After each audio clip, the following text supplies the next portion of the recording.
పచ్చాని gown వేసి పరుపుల్ల మంచం మీద పెద్ద పిరిసనే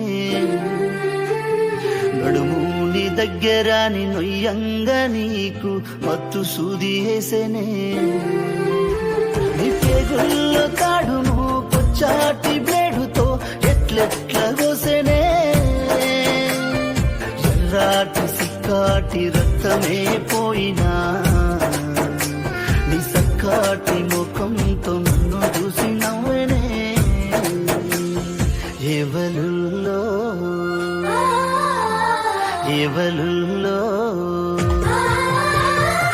ఎవలుల్లో ఎవలెవలుల్లో మా అమ్మ ఊళ్ళో అవలే నా ఇల్లు ఎవలుల్లో ఎవలెవలుల్లో మా అమ్మ ఊళ్ళో అవలే నా ఇల్లు. Download ShareChat.